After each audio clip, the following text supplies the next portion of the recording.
대표적인 포진이 잘 나타난 그림이기 때문에 제가 또 붙였습니다.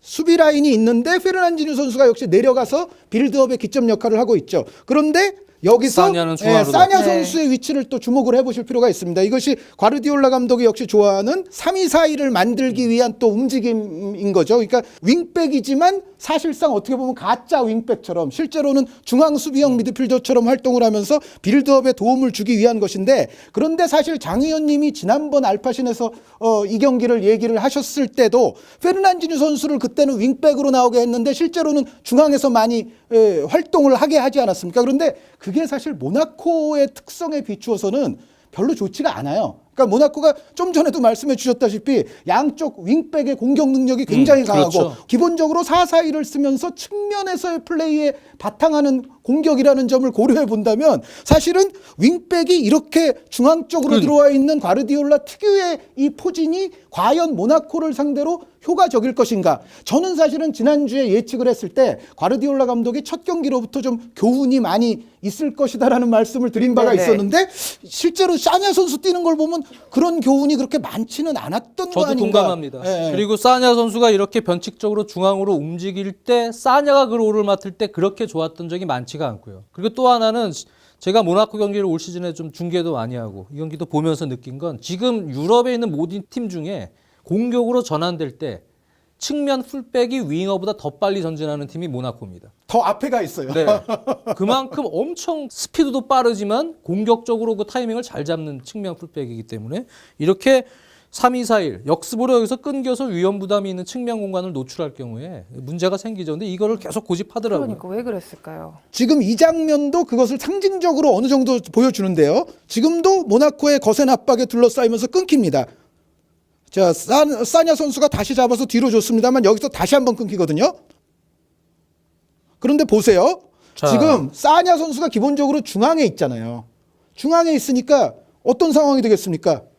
이쪽 공간이 뭔가 빌 것 같지 않습니까? 네. 그런데 말씀해 주신 바대로 모나코의 윙백들은 빠르고 또 모나코가 중앙에서 측면으로 내주는 패스의 타이밍은 굉장히 또 그것 또한 빠릅니다. 그러다 보니까는 이 장면은 물론 모나코의 공격이 성공하지는 못했어요. 그런데 사냐 선수가 사실 또 노장인데 중앙에 들어왔다가 또 측면으로 빠져줘야 되고 사냐가 미처 그것을 못하게 되면 스톤스가 또 나와서 막아줘야 되는데 스톤스가 상대 윙어 막기가 또 쉽지가 않잖아요. 그래서 전체적으로 과연 이 사냐가 이렇게 고집스럽게 중앙으로 들어오는 장면이 자주 나왔어야만 했는가에 대해서 여기서 또 의문이 있는 거죠. 보세요. 모나코는 그쪽을 노리고 있어요. 자, 벌써 자, 오세요. 여기 네. 지금 또 맨디 선수 또 왔잖아요. 엄청 언제 빨라요. 왔죠? 제가 지난번 분석할 때도 얘기했잖아요. 네. 벌써 와 있다고. 맨디. 자, 그런데 이제 어쨌든 모나코가 일방적으로 좀 좋은 흐름을 가져갔습니다만 그래도 아직은 1-0이었어요. 맨시티가 아직은 유리한데 27분이 넘어가면서 또다시 이제 맨시티는 사고가 터지고 맙니다. 그런데 이 장면은 맨시티가 여태까지 정말 잠잠했거든요. 공격다운 공격을 못하고. 그런데 이 장면만큼은 날카로운 공격을 한번 했어요.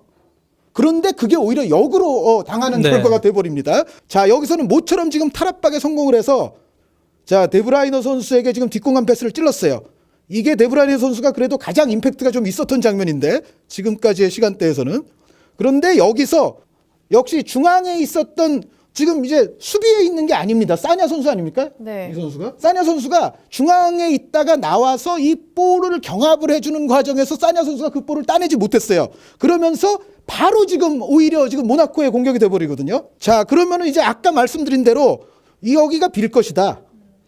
지금 사냐는 지금 아직 그렇죠. 돌아가기가 지금 돌아갈 수가 없는 상황이고. 음바페가 직접 들어갔죠. 그러면은 스톤스가 와야 돼요. 스톤스가 모나코의 윙어와 윙백을 막 동시에 상대해야 되는 그런 상황이 빚어지는 겁니다. 여기서 또 사고가 나는 거죠. 지금은 실바 선수도 도움을 오기는 했는데 지금 보시면은 또 이 선수를 간과하기가 쉬운데 이 선수가 또 맨디 선수 아닙니까? 맨디 진짜. 네. 이 음바페 선수가 측면으로 돌아 나와 있으니까 맨디 선수가 중앙 쪽으로 달려가고 있어요. 그 맨디 선수의 질주 때문에 사냐 선수도 맨디를 따라서 사실은 중앙 쪽으로 들어오게 됩니다. 그래서 측면 수비를 계속 스톤스가 하게 되는 상황이 여기서 계속 연출이 돼요. 자, 사냐와 맨디는 지나갔습니다. 지금 장 의원님 말씀대로 윙백이 윙어보다 더 앞에 가 있다는 게 바로 이런 지금 여기가 맨디 선수거든요. 사냐 선수는 계속 이제 맨디 선수를 따라 지금 온 거예요. 자, 여기서 지금 음바페와 이번에 르마, 르마죠. 지금은 네. 르마입니다. 음바페와 르마 간의 패스 플레이에 이어서 지금 측면이 돌파가 되는데 이제 스톤스 선수가 여기까지 또 막아줘야 되는 지금 상황입니다. 그런데 여기서도 그 다음 장면에서 맨디 선수를 보시면은 최전방까지 올라갔던 맨디 선수가 어느새 이렇게 돌아서 다시 측면으로 왔어요 지금.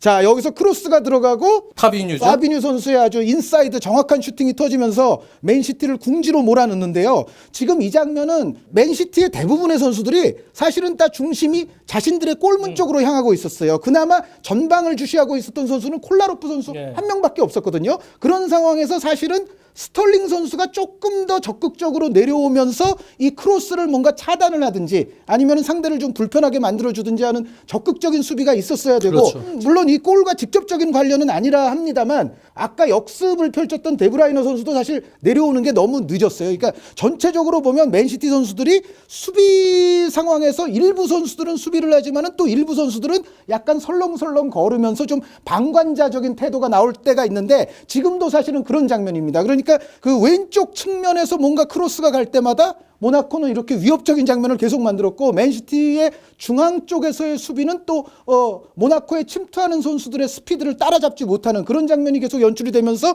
결국은 이제는 맨시티가 궁지에 몰렸습니다. 네. 예, 모나코가 앞섰어요. 제 생각입니다만 맨시티가 많은 돈을 투자해서 마치 진짜 공포의 용병 군단처럼 만들어서 지금 여러 시즌을 오고 있는데 계속 사실 8강 무턱에서 좌절되다가 지난 시즌 성공했지만 계속 느꼈던 거는 이날도 수비 집중력에 대한 문제인데 팀의 구심점. 이게 큰 경기에서 화이팅을 외치거나 으쌰으쌰를 외쳐서 팀의 구심점을 잡아주는 좀 위급한 상황에서 그런 선수가 항상 안 보여요. 그러니까 한마디로 파이팅이 부족하고 네. 공격적이고 적극적이고 투쟁적인 수비수 어떤 또 리더형 수비수가 또 지금 그렇죠. 콤파니 그러니까 선수도 가뜩이나 없는 상황에서, 없는 상황에서 보이질 없어요. 않고 게다가 풀백들을 비롯해서 뭐 계속 지적되어 온 맨시티의 약점이지만은 선수들의 또 나이가 또 많습니다. 맞습니다. 물론 이제 맨시티에도 젊은 선수가 없는 건 아니지만 이 상황에서는 사실 과르디올라 감독이 원하는 것을 제대로 구현하기가 어려울 텐데 그러면 문제는 여름에 돈을 적게 썼냐 하는 거죠. 장 의원님 말씀대로 천문학적인 돈을 투자를 했는데